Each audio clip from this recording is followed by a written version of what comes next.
Sem coleta, mudanças nas empresas que prestam serviço ao governo geram atrasos e acúmulo de lixo. Mais barata, a conta de luz tem queda de 6,79% no Distrito Federal.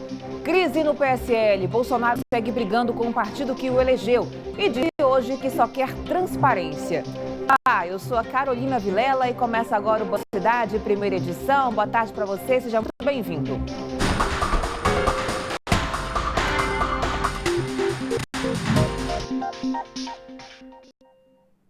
Conta de luz mais barata. A Agência Nacional de Energia Elétrica aprovou uma redução tarifária média de 6,79% para os consumidores do DF. A medida começa a valer na próxima semana, para ser mais exata, dia 22 de outubro.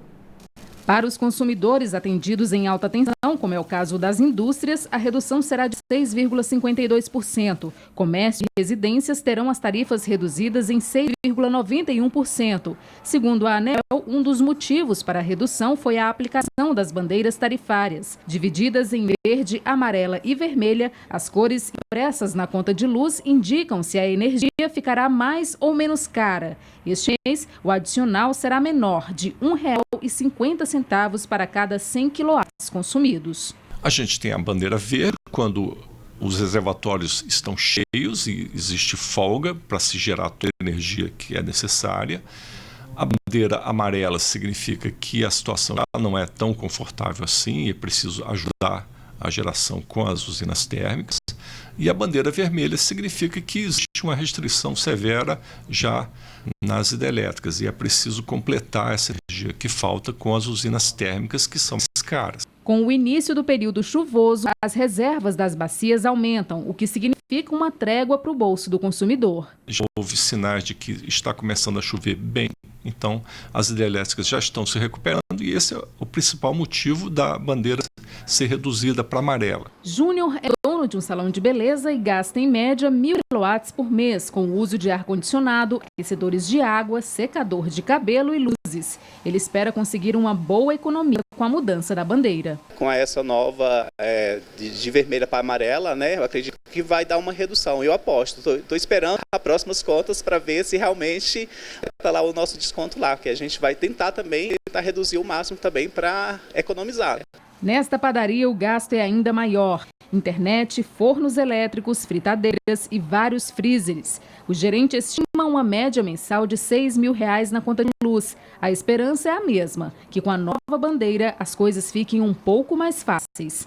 Para dar uma aliviada no bolso, porque realmente está muito caro. Mas a mudança não significa o fim da crise no abastecimento de água. É por isso que, mesmo com o período de chuva chegando, é preciso continuar atento nas formas de economizar energia. A maneira moderna de se economizar energia é, por exemplo, substituindo as lâmpadas antigas que você tem na sua casa, as antigas lâmpadas incandescentes. Se você tem lâmpadas desse tipo na sua casa, troque o mais rapidamente possível. Equipamentos como ar-condicionado, por exemplo, os antigos aparelhos são muito gastadores de energia.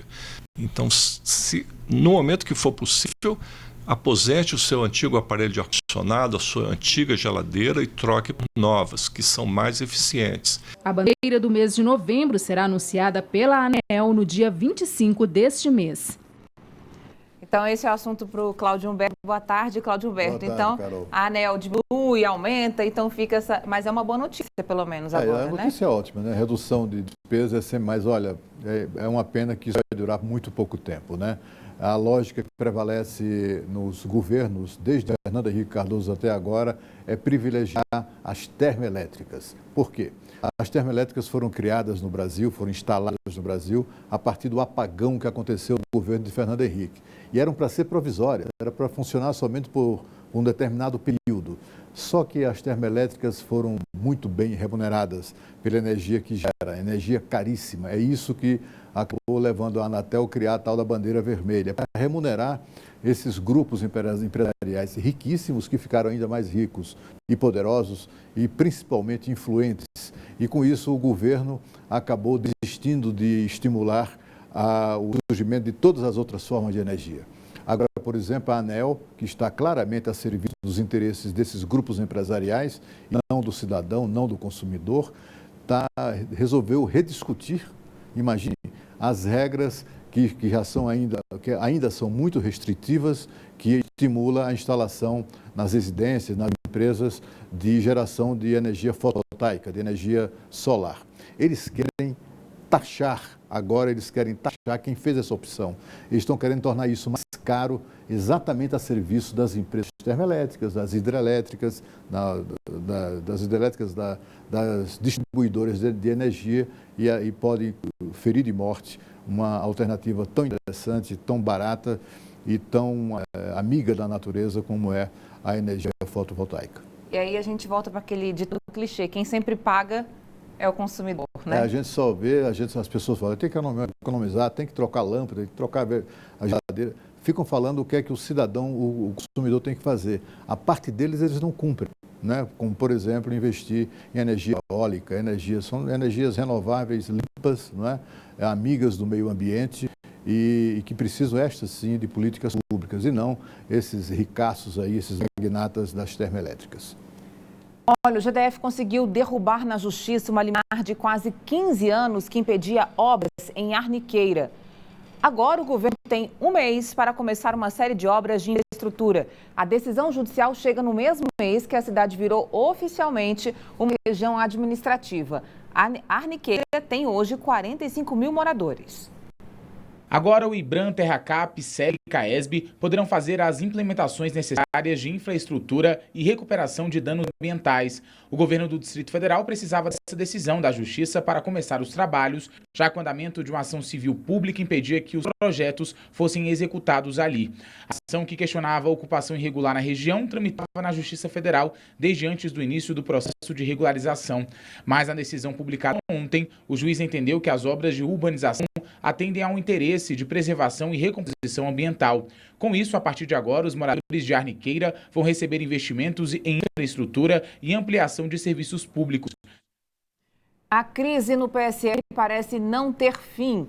Parte da bancada desconfia do timing da operação de ontem, que teve como alvo o presidente do partido, Luciano Bivar. E hoje, depois de semanas sem falar com jornalistas na saída do Alvorada, Bolsonaro parou e falou em transparência. Vamos entender um pouquinho melhor com a Renata Dourado, que chega ao vivo aqui. Renata, boa tarde para você. Oi, Carolina, boa tarde para você, uma ótima tarde para todos que estão aí nos acompanhando. Pois é, na saída ali do Palácio da Alvorada, que é a residência oficial do governo, o presidente Bolsonaro conversou aí rapidamente com alguns jornalistas, não quis se aprofundar sobre esse assunto. Claro, ele foi questionado sobre essa situação, sobre essa crise dentro do partido dele. Ele disse que não vai tomar partido de ninguém, que não tem mágoa de ninguém.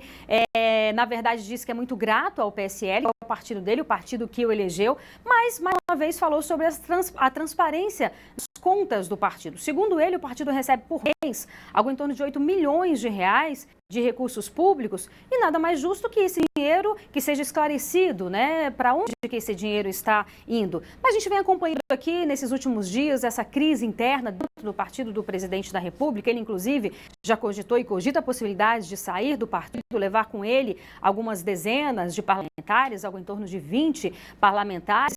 Ontem também essa crise se agravou depois dessa operação da Polícia Federal, essa operação que cumpriu mandados de busca e apreensão em endereços ligados ao presidente do PSL, Luciano Bivar. E o que a gente viu ontem, portanto, no Congresso Nacional, foi a própria base do governo votando contra o governo, algo realmente que a gente não costuma ver, né? Então, o líder do partido do PSL orientou a bancada a obstruir com relação à votação de uma medida provisória, que é uma medida provisória do governo, que modifica ali algumas questões administrativas da Casa Civil. Então, ele pediu, portanto, essa obstrução. E aí, depois de uma longa conversa, depois de negociações, finalmente essa medida provisória ela foi aprovada, derrubando, portanto, essa obstrução. Se ela não fosse aprovada até a próxima quinta-feira, portanto, até amanhã, ela perderia a validade. Mas, enfim, votou-se, aprovou-se essa medida provisória. Em seguida, o partido também emitiu uma nota dizendo que apoia o presidente Bolsonaro, dizendo que apoia também o presidente do partido, Luciano Bivar. Hoje, por sinal, está prevista uma reunião entre o presidente do partido e alguns parlamentares. A gente percebe que o partido está claramente dividido. Tem parlamentares ali que estão do lado do presidente Bolsonaro, outros parlamentares que estão do lado do presidente do partido, Luciano Bivar. A gente vai acompanhando aqui toda essa situação dessa crise aí. Afinal de contas, a gente está falando de uma crise não de qualquer partido, mas do partido do presidente da República. Carolina. Renata, tá complicado, né? Essa crise parece que está instalada, difícil de resolver. Cláudio Humberto, o partido está rachado, a gente sabe, existe a ala bolsonarista, a outra ala. Ontem, como a Renata disse, o líder do governo na Câmara, deputado delegado Valdir, orientou que a bancada obstruísse a votação de medida provisória, que reestruturava a Casa Civil e a Secretaria de Governo, e depois o PSL emitiu uma nota dizendo que não compactua com qualquer tipo de situação que cause desordem, né? Então, e o próprio delegado Valdir disse que não conversa pessoalmente com o presidente Jair Bolsonaro desde as eleições. Então, uma falta de articulação muito clara em um partido dividido. Exatamente. O presidente tem uma atitude de distanciamento dos próprios aliados, né? O presidente contraria uma antiga regra da política, né, que recomenda que na política é preciso ciscar para dentro. O presidente cisca para fora. Ele tem afastado os aliados. Falta de brigar com outras pessoas, ele acaba brigando no campo interno. O sentimento que há, eu conversei com vários deputados também esses dias, né? O sentimento que há entre deputados do PSL e senadores também é o seguinte: se o presidente faz isso com o presidente do partido, imagina o que ele não será capaz de fazer comigo, né? É esse o raciocínio, né? O presidente, aparentemente, ele tem um único partido, é o partido do clã Bolsonaro. E quer que ouse enfrentar um dos filhos dele, ou ele próprio, cai em desgraça. Foi o que aconteceu com políticos campeões de voto, como o senador Major Olímpio, que tem sido diariamente insultado nas redes sociais pelos filhos do Bolsonaro. Aconteceu com outros parlamentares também que, de alguma maneira, em algum momento, resolveram enfrentar esse clã, né?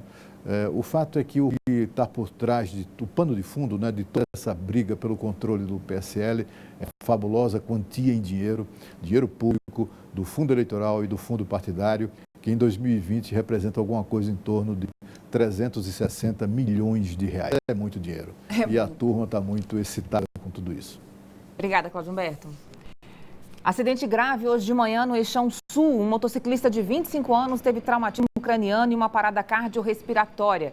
Iago Caetano foi reanimado pelas equipes do Corpo de Bombeiros e do SAMU, depois encaminhado para o hospital de base. O acidente envolveu mais 2 carros. O motorista Marcos Carvalho, de 39 anos, machucou a mão. O outro, Douglas dos Santos, foi levado ao hospital em estado de choque. O trânsito na região precisou ser bloqueado para o trabalho de resgate e a interdição resultou em um longo congestionamento que durou cerca de 1 hora. As causas do acidente ainda não foram reveladas, ninguém soube informar exatamente o que aconteceu. Agora vamos chamar a Renata Dourado, que tem um recado para você. Vocês já conhecem o TIM Chip Top? Esse chip é top porque já vem com a primeira semana de oferta grátis, isso mesmo. Ele vem carregado com Facebook, WhatsApp, Twitter e Messenger ilimitados. 2 GB de internet para usar como quiser e ligações ilimitadas para todo o Brasil. É o único pré com redes sociais ilimitadas. Ativou o chip e pronto. Já sai aproveitando os benefícios por 2 semanas. Muito top, né? E depois, para continuar aproveitando todas as vantagens, é só fazer uma recarga de R$10 por semana. Então, tá aí esperando o quê? Vá a um ponto de venda, compre agora o seu TIM Chip Top e aproveite. É muita vantagem para um chip só. Vem para TIM. TIM, a evolução não para. Seguir fechado há mais de 5 anos, Teatro Nacional ganha grupo de trabalho que vai montar um plano de restauração que deve levar ainda mais 6 meses. O Band Cidade volta já. Desde a quinta-feira passada, o SLU está trabalhando em dias alternados na coleta de lixo de algumas regiões do DF. O problema é que a mudança está gerando acúmulo e muita dor de cabeça. Sem recolhimento diário, sobram reclamações e sujeira. Não tem nenhuma semana que o Serviço de Limpeza Urbana, o SLU, mudou o sistema de coleta de lixo no DF. E as reclamações não param de surgir. No Paranoá, olha só como estão algumas lixeiras. O lixo nem cabe mais. E o que não falta é morador inconformado com a situação. Às vezes a gente tem que pagar taxa extra aqui pra gente, nós moradores, resolver. Manda menino carregar os lixos, eles não vêm até aqui. Hoje eu peguei 2 sacos de lixo ali. O Cristiano é morador do Paranoá Parque. Ele conta que o caminhão de lixo passou, mas não recolheu tudo. E ainda deixou deixou um rastro de sujeira para trás. Se você ver ali, tem um horário ali específico, bota ali tal horário até tal horário. Só que a população respeita e também a CLU não faz a parte dele, que é recolher o lixo perfeitamente. Ontem, os moradores aqui do bloco vizinho estavam matando um rato aqui. Estava correndo aqui na calçada. Desde 10 de outubro, o recolhimento do lixo é feito em dias alternados. Para evitar situações como essa aqui, o SLU pretende elaborar um calendário para orientar a população sobre as datas e os caminhões que vão recolher o lixo orgânico e o lixo seco. A Márcia reclama justamente da falta de informações e também de ter de acumular lixo em casa.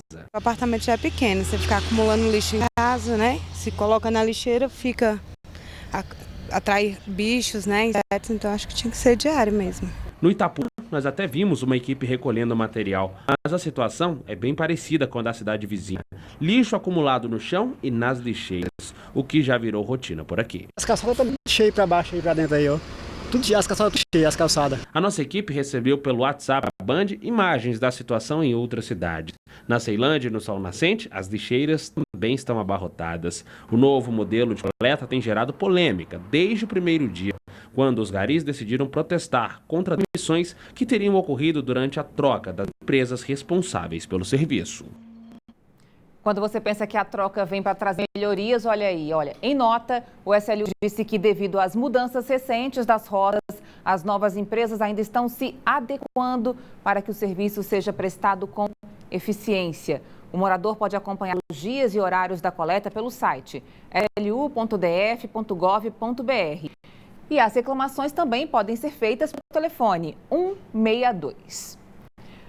O GDF criou um grupo para elaborar o plano de restauração do Teatro Nacional. A equipe tem até 180 dias para apresentar a proposta. O Teatro Símbolo de Brasília está fechado há mais de 5 anos. A equipe, composta por integrantes das Secretarias de Cultura, de Economia e de Obras, além da nova CAP e Casa Civil, terá 90 dias para apresentar o projeto ao governador. O prazo poderá ser prorrogado por mais 3 meses. A medida é a segunda tentativa do DF de reabrir as portas das salas Martins Pena e Vila Lobos, fechadas há 5 anos. Na gestão anterior, foi feito um projeto por uma empresa no valor de 220 milhões de reais. Na época, um edital chegou a ser aberto para atrair organizações da sociedade civil como parceiras na captação de recursos financeiros, por meio da Lei Rouanet. Mas o projeto não teve andamento. Agora, a previsão de orçamento diminuiu para 20 milhões de reais. Além disso, a Secretaria de Cultura pretende usar o Fundo de Apoio à Cultura para custear parte dos reparos e busca outras fontes de recursos. A reforma inclui mudanças de segurança e de acessibilidade determinadas pelo Corpo de Bombeiros e pelo Ministério Público do DF, além de aspectos técnicos de som, iluminação e palco, esculturas, painéis e jardins internos e externos do teatro. A pergunta que fica aqui, Cláudio Humberto, é como é que os governos que já passaram permitem que o teatro fique nessa situação a ponto de ser interditado, como foi 5 anos atrás? E eu lembro que o principal problema ali também era a falta de acessibilidade, né? Então, vários problemas, infiltrações e tal. Foi uma incompetência total, desleixo, né, no governo de Agnello Queiroz, que acabou por fechar, não fechou por vontade própria, porque foi interditado, né? E durante os 4 anos de Rodrigo Hollenberg não se moveu uma palha para resolver esse problema, né? Agora o governo cria um grupo executivo. O que eu imaginava, o que nós todos imaginávamos, que a essa altura os órgãos do governo, sobretudo a Secretaria de Cultura, já tivesse um projeto pronto para ser tocado, para ser viabilizado, né? Esse grupo de trabalho tem um prazo de 90 dias para funcionar, prorrogado por mais 90 dias. O que a gente espera, torce, é que eles antecipem esse prazo, né? Há várias pessoas criticando o fato de que haverá dinheiro, 35 milhões de reais, para construir o Museu da Bíblia, que é um projeto do Oscar Niemeyer aqui em Brasília. Mas só que aquele dinheiro do Museu da Bíblia não sai dos cofres do GDF, não é dinheiro do governo do Distrito Federal. Aquilo é dinheiro de emendas parlamentares da bancada evangélica. Os deputados evangélicos de vários estados destinaram das suas emendas parlamentares um pedaço exatamente para essa obra. Juntaram 35 milhões. Por que é que os deputados, inclusive os evangélicos, também não fazem o mesmo para reabrir o nosso Teatro Nacional, né? Seria até uma boa sugestão. O fato é que, neste país, cultura definitivamente não é uma prioridade. O Senado aprovou por unanimidade o projeto que define como vão ser distribuídos os recursos do mega leilão pré-sal marcado para novembro. Estado e municípios têm direito a cerca de 24 bilhões de reais e a União 49 bilhões. A liberação do dinheiro é vista pelos parlamentares como fundamental para a aprovação do segundo turno da reforma da Previdência. Então a gente volta a falar agora com a Renata Dourado, que está aqui. Renata, então aprovaram ontem, aprovaram até rápido, né? Foi ali pela Comissão de Assuntos Econômicos, depois foi em caráter de urgência para o plenário do Senado, mas era interesse tanto do governo quanto dos governadores, né? Exatamente, foi fruto de uma longa negociação, né? Essa destinação desses recursos, a gente está falando desse mega leilão do pré-sal que vai acontecer, está previsto para acontecer no próximo dia 6 de novembro, então foi aprovado e aí destravou, portanto, essa pauta, abrindo espaço para a votação no segundo turno dessa reforma que é tão importante, que é a reforma da Previdência. Então a gente lembra que no começo do ano o governo enviou essa reforma para o Congresso, ela foi bastante modificada, mas já foi aprovada em 2 turnos pelos deputados federais, já foi aprovada no primeiro turno pelos senadores e agora falta a votação no segundo turno. E por que todo esse trâmite? Porque a gente está falando de uma PEC, proposta de emenda constitucional, uma proposta que muda a Constituição. Então precisa de toda essa limitação. E já tem data, portanto, para acontecer essa segunda votação no Senado. Está previsto para acontecer na próxima terça-feira, de 22 de outubro. O presidente do Senado, Davi Alcolumbre, está bastante otimista, garantiu que vai ser aprovada mesmo na próxima terça-feira. A sessão está prevista para começar às 2h da tarde. Antes disso, vai ter uma sessão na Comissão de Constituição e Justiça também do Senado para analisar as emendas que foram apresentadas pelos senadores com relação à votação no primeiro turno. Então, próxima terça-feira, CCJ, Comissão de Constituição e Justiça, reunião às 11h da manhã, 2h da tarde, portanto, deve levar a plenário a votação da reforma da Previdência, finalizando finalmente para o governo esse ciclo aí da reforma da Previdência. Carolina. Obrigada, Renata. Pois é, hein, Cláudio Humberto? Semana decisiva. Finalmente, então, a reforma da Previdência entra na reta final, depois dessa longa tramitação. Será?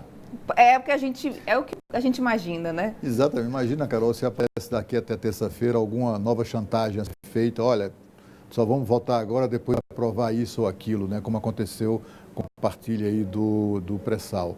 E é uma partilha que é ruim para o país. É ruim porque é uma partilha que privilegia dinheiro apenas para o setor público. Os municípios, por exemplo, estão totalmente liberados para gastar como quiserem essa grana extra.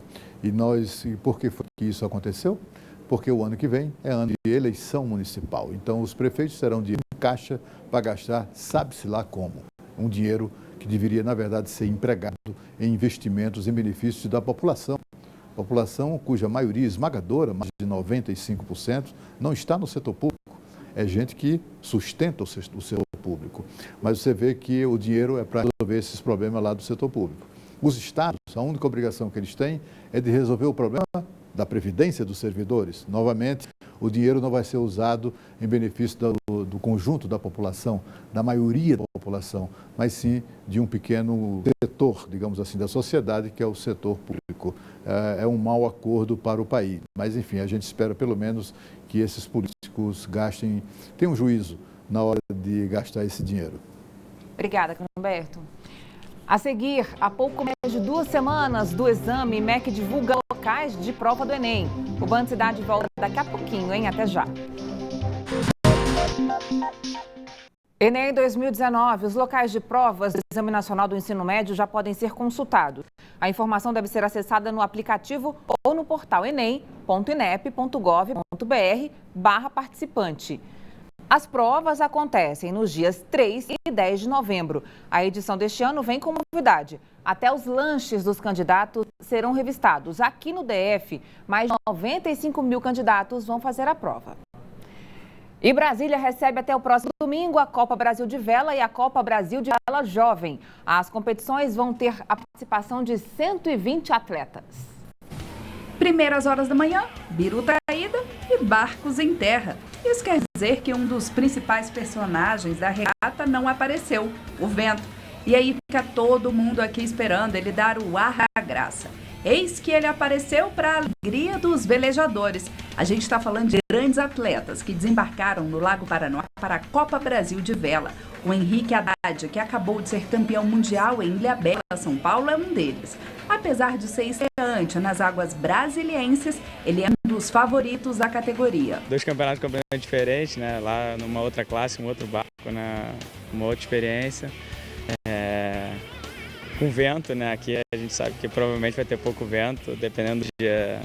Não vai ter nem vento, a gente vai ficar só esperando aqui. O Gustavo também é um dos velejadores que está disputando a Copa Brasil.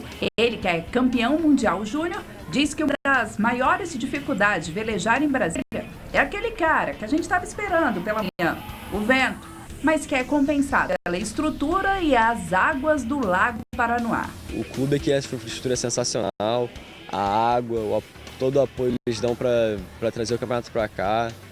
É um lugar legal de se velejar. Até o dia 19, 136 velejadores em 103 barcos, além de medalhas, vão dar mais um passo em direção a uma vaga das Olimpíadas do Japão em 2020. Os primeiros colocados de algumas classes, aquelas classes que ainda não estão com as vagas preenchidas, vão receber o apoio da Confederação Brasileira de Vela para participar dos próximos campeonatos internacionais e mundiais. E é nesses campeonatos que ele tem que conquistar a vaga para as Olimpíadas do Japão 2020.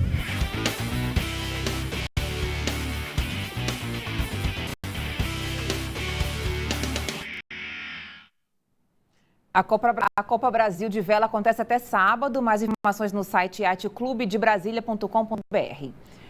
E aqui na Band você tem um canal direto para fazer denúncias, mandar vídeos e mostrar os problemas aí de onde você mora, hein? É o WhatsApp do Cidade. Então anota aí o nosso número, 999769204. O Band Cidade Primeira Edição fica por aqui. Chegando os donos da bola. A gente volta a se encontrar amanhã, ao 12:30. Tchau, tchau.